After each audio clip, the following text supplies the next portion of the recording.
All right, it is 8:30 by my clock. Also 8:30 by mine. I am just waiting for one final thing to come through, and then we can get started. Okay, cool.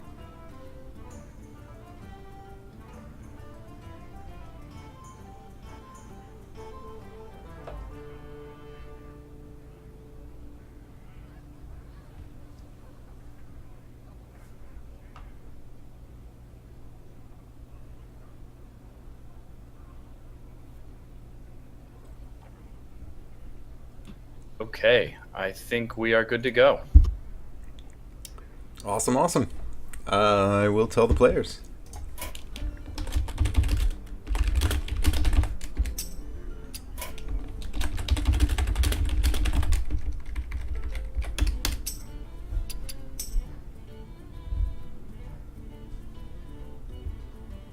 They said they're waiting on you.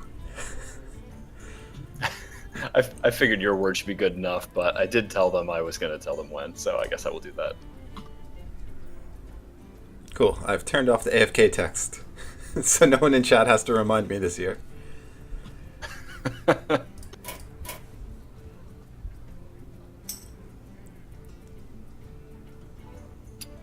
Are we streaming? Are we live? Yes, we are live, and Welcome. the players are heading in. Welcome, everybody, to the finals of the 2017 CSW tournament. It's an exciting time for everyone. I know I'm excited.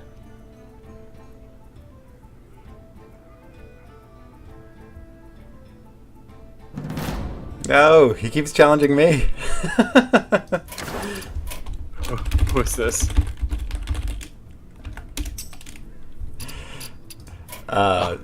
The Kale. Yeah. Claypool.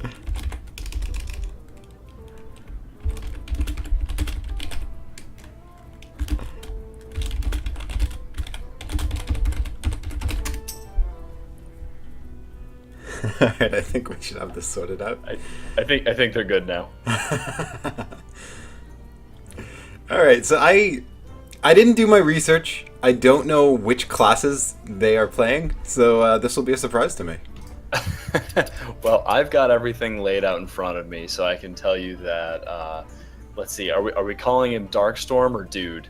His BattleNet tag is Dude, but let's go with Dude. So Okay. Dude and Claypool are our two people who are going head to head here today. Dude is bringing an aggro druid deck, a Highlander Razakus priest deck, and a little bit slower evolved shaman deck. On Claypool's side, he's bringing a tempo mage, an elemental rogue, which has been a surprisingly popular archetype, surprisingly powerful archetype, and a bit more of a mid-rangey, slightly aggro mid-range hunter deck.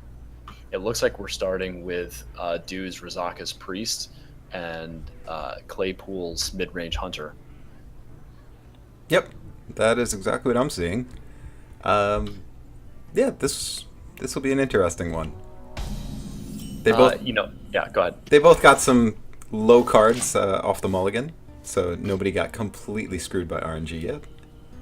I will say for Dude's case, having Raza in the opening mulligan is really beneficial for that deck. Oh, absolutely. It is crucial to find the two cards. You need Raza and you need Anduin, or you're going to be struggling. Having Raza in the opening hand is probably the biggest thing you can get to help yourself. On Claypool's side, not having a one-drop holds it back a little bit from getting that tempo going initially, but he does have a beast that he can play as the Crackling Razor Maw into, which should do him a lot of good. Yeah, and I think here he has to make the decision, does he stay on curve, which he does, or go for that immediate evolve. And he decides to clear the Novice Engineer rather than go face, which is that's actually smart, because it can get the 1/1 can get Potion of Madness, and then all of a sudden the priest has a 1/1 and a 3/2. So that was a good decision on Claypool's part. Yeah, without knowing what kind of priest you're up against, you especially don't want them to have another Death Rattle card they can revive on you. But one of the worst things you can do is play the Kindly Grandmother into a Potion of Madness, because you've really, not only have you taken a point of damage on one of your minions, which is minimal, but you've given them the 3/2 body Death Rattle, which is really, that's a backbreaker. It's like getting your pirate Galaka crawlered. Well, this curves out really well, despite the lack of the 1-drop. Hunter now has a considerable board.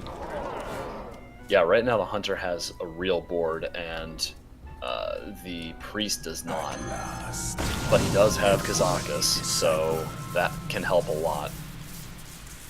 Let's see what he's going for, the 5 mana potion, but didn't get the board clear, which he was going for the, the white, the do 4 damage to all minions, board clear part, and he didn't get that, so that's gonna hurt. Yep, let's see what he did choose. Summon 2 friendly minions and freeze 2 enemies. So he's definitely behind right now, but he has the cards in hand to possibly stabilize. But he is under a lot of pressure right now. Drawing a Dragonfire potion would be really helpful. Yep, unfortunately, trying to play Raza here on the turn 5 would basically be suicide. Pretty much, and actually, I'm not sure that there's anything he can do right now. You might Greater Healing Potion just to give yourself another turn to find something. I wonder. Yeah, that is the card he's hovering over right now. I think he's doing a little math, planning out his next turn. Yeah, I mean, even if you Holy Nova, you're dead on board. So really, Greater Healing Potion is the only way you survive this next turn. I must consider. Yeah, that Eagle Horn Bow really accelerated the game a bit here. I heard an interesting thing. Someone commented that weapons are actually the most overpowered cards in Hearthstone. The effect that they have is very strong. Yeah, I can see that. Yeah. You're taking the damage with your, the health is just a resource. Hero health is a resource, and the only one that matters is the last one.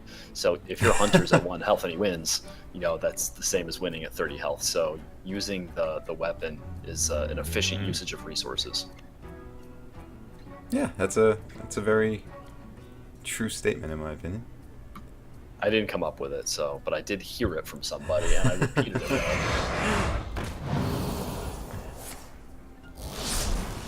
Oh, and he Crackling Razor Maws, Wind Fury on the bear. And now you've got to wonder, does he go for the other Crackling Razor Maw and go for plus attack? Because the game could just be over. I guess he's not doing that. That's a good point. The game is still over, actually. That Game's is exactly done.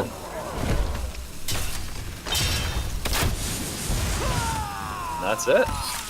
Yeah, quick turn 6 victory for the Hunter.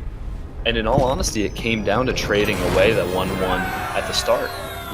Because if he didn't, dude had a Shadow Visions into Potion of Madness, and he could have taken it, and that would be a completely different game if he hadn't traded away the 1/1 on turn 3.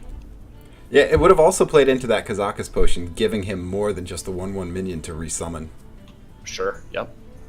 And now on to game 2.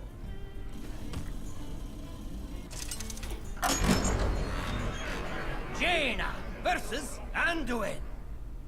The light shall bring victory. You asked for it. Yeah, we see the now mage we're come out. Yep, we're seeing the mage versus... Oh, and he's got both Raza and Anduin in the mulligan for dude. Oh, he gave him away. Threw him away. I'm not sure. I've never thrown away Raza and got Raza. I've gotten rid of Anduin before, but Raza is such a helpful card. But I guess he wanted to have some... he felt dragged down by having Raza on turn 5 and not a Dragonfire potion. However, with the mage drawing the counterspell here, a Dragonfire potion could be a very sad counterspell sound. Still, he does have Priest of the Feast in hand, which is nice. He has Coin in hand, which is great for testing for Counterspell. Hopefully Yep, he doesn't throw it except away the now. second counterspell just got drawn. I hope you like my invention. Yeah, but that's okay. There's still, he's just gonna get a 1/1 out of this You mirror like my entity. invention. So, you know, dude's still in good shape. The tempo mage has not put forth a lot of tempo. There's no Kirin Tor in hand. The guy that lets you play for the secret for free, which is really what gives the mage a lot of early game tempo. So not having that, I mean, your turn 4 was just ping face. So there's not a lot going on there. Or ping engineer. Yep. Again, going for the clean board against the priest, though. Be this funnel cake. This one's a little harder to remove. Well, unfortunately, he has a fireball in hand, so that's going to get removed pretty quickly. Yep.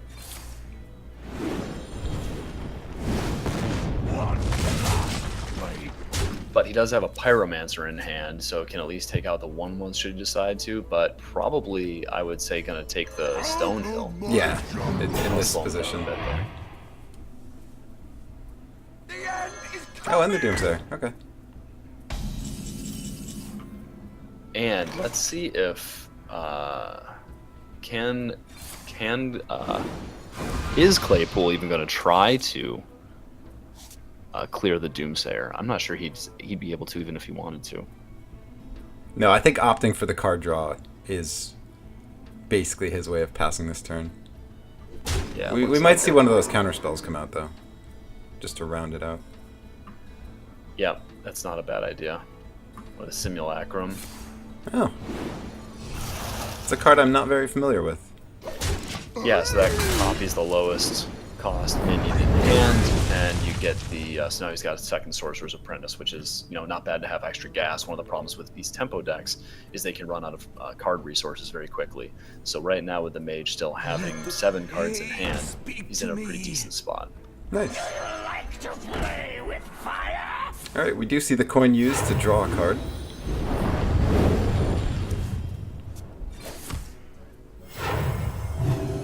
A little risky because, as I was saying, having that coin is really nice for a counter spell. Yep. But I'm guessing he was not. He was maybe expecting that the counter spell was going to come out last turn if he had it, or just wanted to start drawing soon. But you can see if he had Raza in hand on turn 5, that would have been a pretty good turn 5 or turn 6 play right there.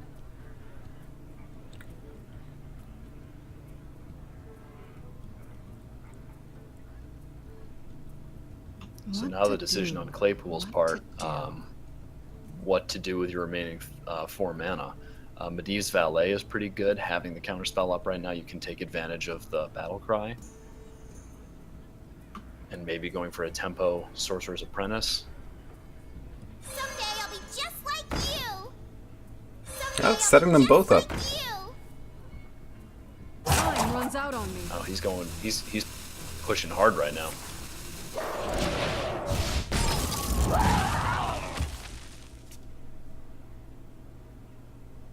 Yeah, I think he's setting up to pretty much no matter what, drop the Firelands portal next turn. So if he can get it discounted, great.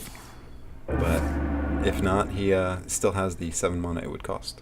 Ooh, but now he's got the dragon. Oh, he took the Spirit Lash. The Spirit Lash with Lung Edge Downloads is going to do a lot of work right here. It Yeah, that was a good draw. was a good draw. And he's back to full health. So I'd Back say to advantage full health priest and at this draw point. card. I would say that's also true. But he still doesn't have either the Raza or the Anduin, so he has no, he's got nothing to start pushing. He's just all defense right now. Job's done. An incredible discovery. Well, there is another secret in the deck, so he draws the mirror entity. Yep, and that is the last secret in the deck. Claypool's drawn a considerable amount of cards already. He's got 13 in the chamber. Yeah, he's one ahead of the priest, and one of the priest's goals is to draw as much as possible. Priest has had the Acolyte, the Novice Engineer, the what else? I guess it's just those 2. Secret agent. But still, yeah, a lot of drawing. I'm late. I'm late. Yeah, and now with the Northshire Cleric, who has yet to draw a card, but always has that potential. A 5/6 and a 5/5 on the board. That's tough to clear when you don't have a Dragonfire Potion in your hand.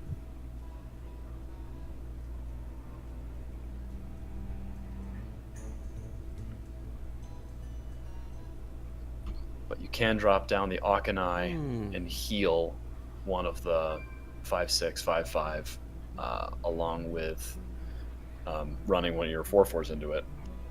You can start clearing that way. Oh, good point. You know it's not a mirror entity because you tested for it last time with the Northshire. But it looks like he's opting to take it a little slower. Maybe play the Skulking Geist, maybe draw a card. Now the Spirit Lash is good. Hungry. Yummy. I think the Geist only took cards out of the Priest's deck this time. He did, but at the same time it's not necessarily bad because now his deck is thinner. He's 2 cards closer to getting his Raza or Anduin draws. You are on fire. And the Mage is looks like he's trying to be all in at this point. With a Mirror Entity up, with the Counterspell up. And dude has got to be hoping to draw a Dragonfire Potion next turn. If he does, it's pretty much game over. The decision here is, do you use the Frostbolt and where? It looks like he's going to go with the full clear using his hero power and running the 5/5 into the 4/4. Save the Frostbolt for now.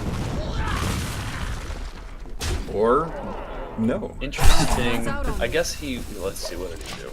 He cleared off the Skulking Geist because he was thinking that he's going to get a free trade out of it, maybe. By pushing into one of the 5/6 or 5/5 and then healing up, you get a bit more value out of the Geist than out of the Glimmer Root. I wonder. He's going to throw away the Silence into the Counterspell. Yeah, not a bad one to burn right there. He does have... He's got a way to deal with a significant part of this board. Loot Hoarder is good here because, except you're gonna give Claypool a card, but that's okay. You're gonna give yourself another health. Oh, that's a good draw. And drew into the Holy Nova, and that's gonna clear the board along with the Glimmer Root. Yeah, that Holy Nova was huge. This is still going to be a big turn here, though, for Claypool because he's got both the Fire Lands. Oh my god! Into the best 5-drop he could have gotten with the Bittertide Hydra. Yeah, and based on the cards we see in Dude's hand, nothing to really punish that Hydra either. Right. Me, you are on But I'm fire. not sure if it's going to be quick enough. He's going to have 13 next turn on board. He can glyph into something. Might be able to glyph into a Pyroblast. Yeah, that's what I'm thinking. Still doesn't win the game if he does. But he does He's get gonna a get some Cabal random Stone, cards. which is pretty good draw for someone on 1 card. He's giving some coins to Dude. Not a lot of great... The Frozen Clone is pretty good. The Polymorph can be good. I think he's going to polymorph the Bully. He's sick of giving him coins. Yep. There's 7 cards left in Dude's deck. He hasn't drawn either an Anduin, or the Raza, or his Shadow Word Death. Oh, but this There's Lyra. Lyra is going to... And a handful of coins. That was a good top deck.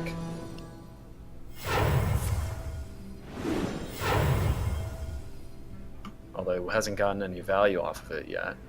But he can still cash in for some more. Searching for that death, I gotta imagine. Oh, actually, he's gonna try to...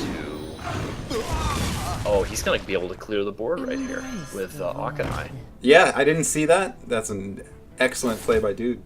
That is a good play.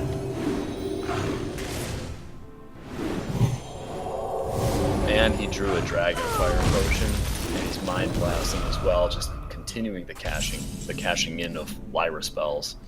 That was a very good turn for Dude. Yeah, I wasn't excited when I saw him draw Lyra instead of one of his win conditions, but that definitely worked to his benefit.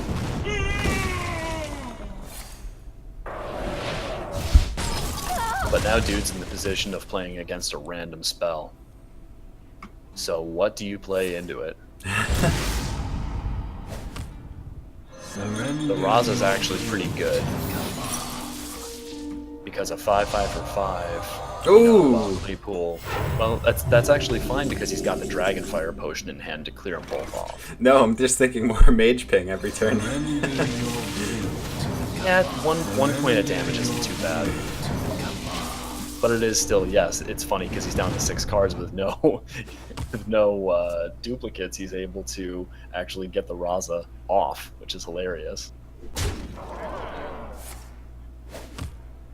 But I would say right now, Priest is in a really good spot, even without the Anduin, who's still on the bottom 4 cards of the deck.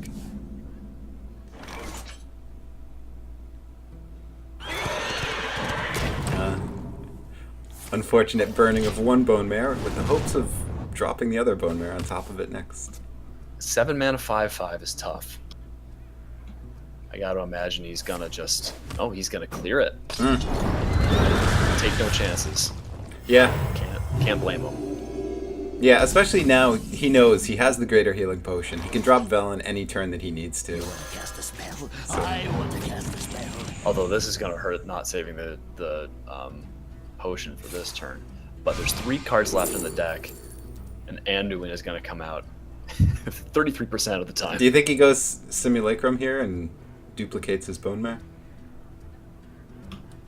I think you have to. You've got to go for... Well, he went for Polymorph, which I think might be too slow. You've got to think aggressively at this point. You're down to 6 health, when the Priest is at 19 with a free hero power.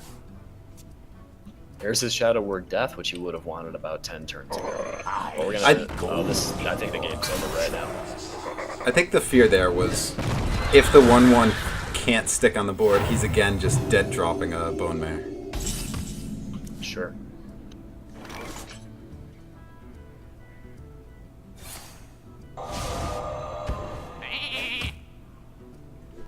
And the Mage once again going all in, but I don't think it's going to be enough seeing what Dude has in his hand. No, I think he's stalled out. The Mage, at this point... Anduin, second to last card in the deck. The light has betrayed me. That's going to do it.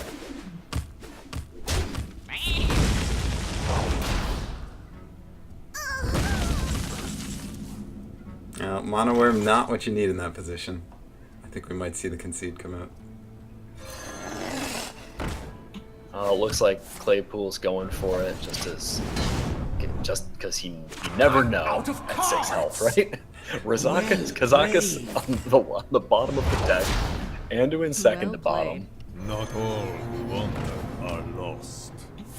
So even that's the harm in throwing away Anduin is you don't have him early. This game might have been over 5 or 10 turns ago, but still we made it, and Priest takes game 2. Well, we got to build some tension there. Throwing away the cards we expected to keep on the mulligan just made it a lot more dramatic. It certainly was more dramatic.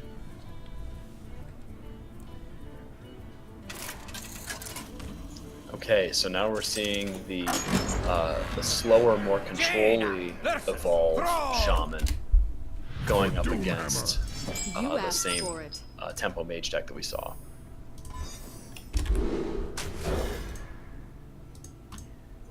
Dude with a pretty good opening hand, Claypool with a slightly slower opening hand. A lot of 3-cost cards in that hand. That's not great for a Tempo Mage. And the good thing for Dude is he had patches on his initial mulligan, so he didn't have to worry about drawing him on his further mulligan, which happens to me, I'd say, half the times I play a deck with patches in it. Yeah, it's nice and comforting when that happens. Yeah, in all honesty, there's nothing better than getting the patches in your opening mulligan, and you have the safety of not seeing him again. I expect the Kieran Tor to come down with the secret this turn, just to get something on the board. Yeah, you've got to get some tempo at this point, and with Dude having, again, just thrown away that coin as though it's worthless, he's got to decide how he wants to approach it. I guess the only thing he really can play is the Jade Claws, which he does. He's going to clear that.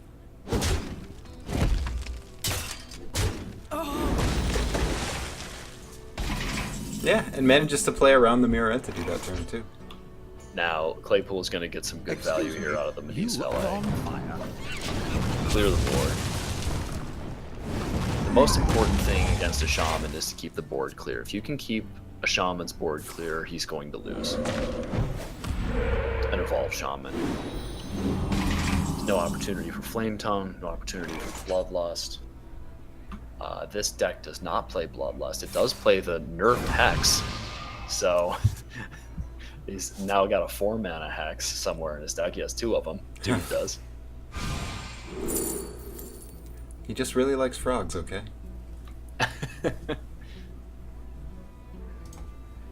Well, it is one of those things that people have been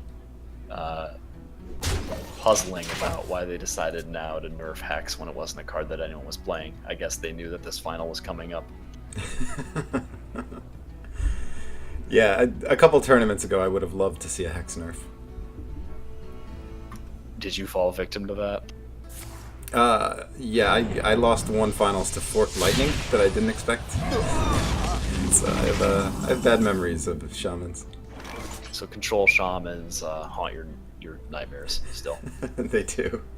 Ghosts of CSW tournaments past.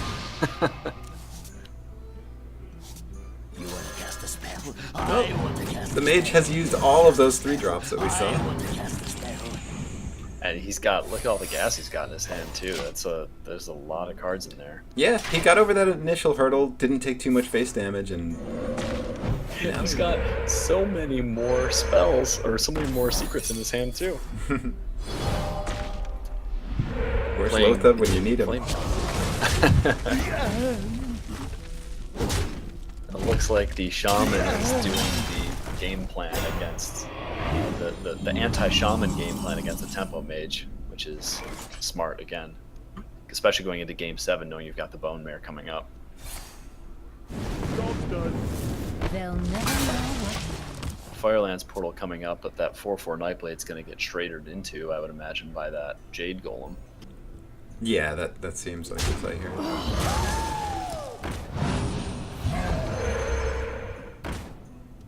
The Shaman in a pretty good spot right here.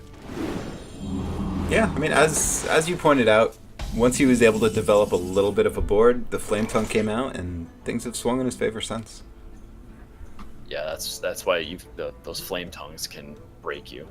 So even if they've just got a totem up, you've got to be afraid of it, because that's 2 potential damage, or multiplied, by however many there are on board.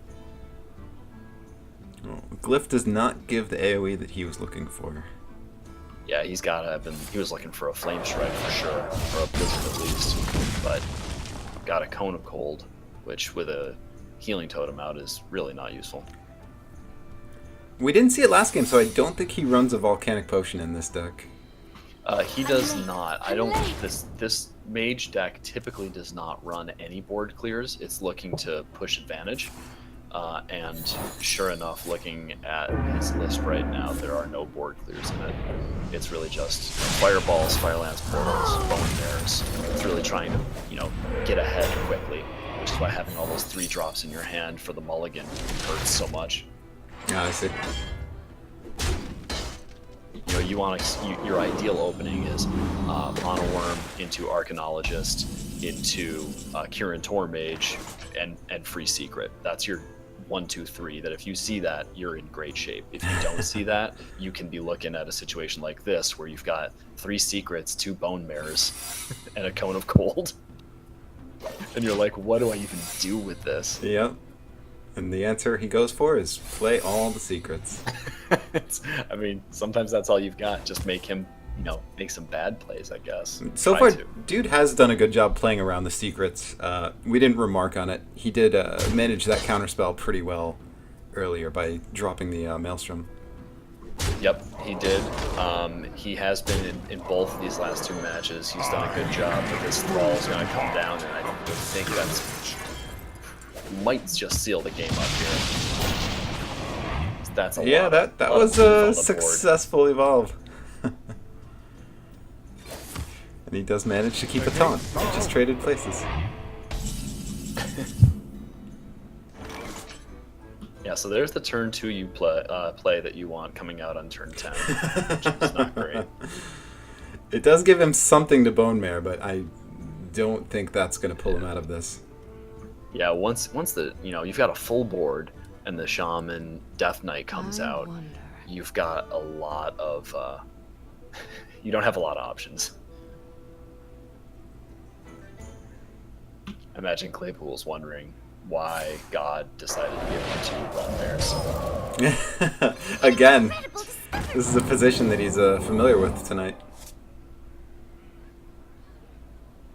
And the tough thing right now is you can't even really ping anything, because if you get something down even a little bit, the Shaman can just evolve it away.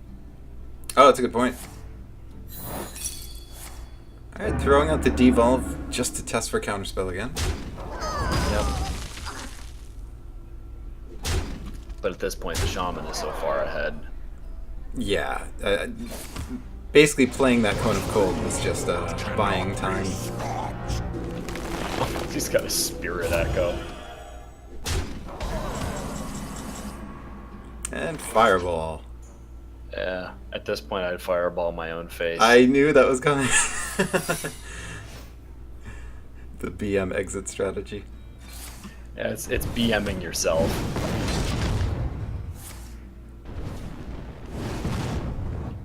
But this is gonna be it.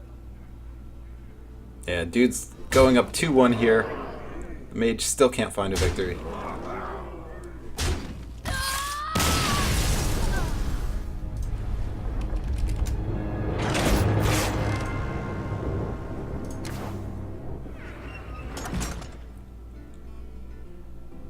Alright, so now we've got Dude, who was down 1-0 after the first game, now up 2-1, and we're looking at match game here. And we'll see if Claypool decides to go for the mage again, or if he's salty about it and going for the rogue. Which I would be salty after those draws. That's no comment. And there we are. The rogue has come out. It'll We've face got the an druid, which he hasn't seen yet tonight. Watch. Yep, which is an aggro druid with a Skelemancer in there, which for those of you who are not familiar is the 2/2 that if it dies on your opponent's turn summons an 8/8, which is cropped up in a couple of aggro decks. I actually, at the time I saw it, the worst was when someone put a Spike Ridge Steed on top of it. Ooh. So yep. that was really painful. Yeah, I've been getting that a lot in Arena lately. And the Druid has a pretty decent draw here with Druid of the Swarm, I imagine, coming down now, or the Mark of Charge coming down now to get that free draw. I'm curious what Claypool was looking for in his mulligan, because he had the SI agent, he had a couple activators, and he decided to throw it away. So it's like, this is a Keleseth deck. I'm imagining he was going hard for the Keleseth pull. Oh, okay. That's my guess. Yeah, he did keep that Firefly, which we saw come out on his turn 1. I wasn't watching because I was too busy thinking about how badly that Skelemancer screwed me that one game. That's alright, that's why there's 2 of us. Mark of the Lotus. Good play there. And yeah, the Druid with a very strong board position right here. And not a lot that can be done on the rogue side right now, except just put out some guys So and hope many something sticks. options.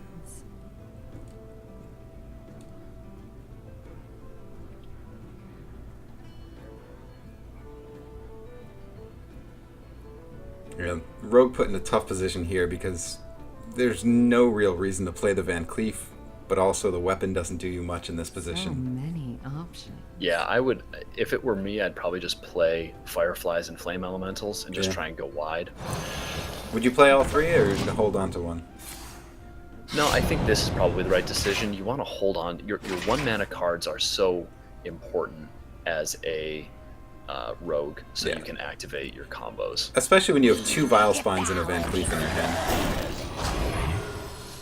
And this mark is going to hurt too. And the Druid is just getting. Oh, and he's got 2 Savage Roars. This, I mean, I think this game's going to be over. If not next turn, then the one after. Yeah, I don't see a way out here for Claypool. I think this is going to be. This is going to be a Brotherhood shall short one. This is when the, and this is when Innervate only costs 1. It used to cost, or it used to give you. Sorry, it only gives you 1 mana. It used to give you 2 mana. Is he even running Innervate in his deck now? He did, yeah. He innervated out just a couple turns ago. Okay. He innervated out, I think, the Crypt Lord. Well played. That is Well played. exact lethal. Oh. I didn't know he had the Mono to Hero power, so I was like, no, he doesn't have it yet. Well, congratulations. Druids. When they hit, they hit. Congratulations to Dude. And that's it. That's our game. Well, I was glad to see Claypool make it to the finals. It's always fun to watch the new player, or the new members of CSW, and what new surprises they can bring with their decks. Yeah, he had a lot of success in his first 2 matches. I believe he went 3-0 in both.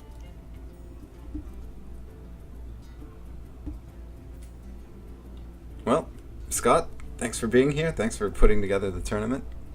And congratulations again to Dude, Darkstorm, James, all of the above. Yep, he is now a 2-time. He's joining the 2-time crew, tied with me for wins, but we're both second to Luke Barron, who has won 3 of our 8 tournaments? 3, 4, 5, 6, 7, 8. This is tournament number 8. So Well, I will Yeah. be updating the Wall of Champions, so we'll have the exact number this week, I think. good. So yeah, no, this has been fun. I think we're looking to keep this going a little bit more frequently, so we'll see what happens. But yeah, it's thanks to everyone for tuning in. All right, good night, everybody. See you next time. Cheers.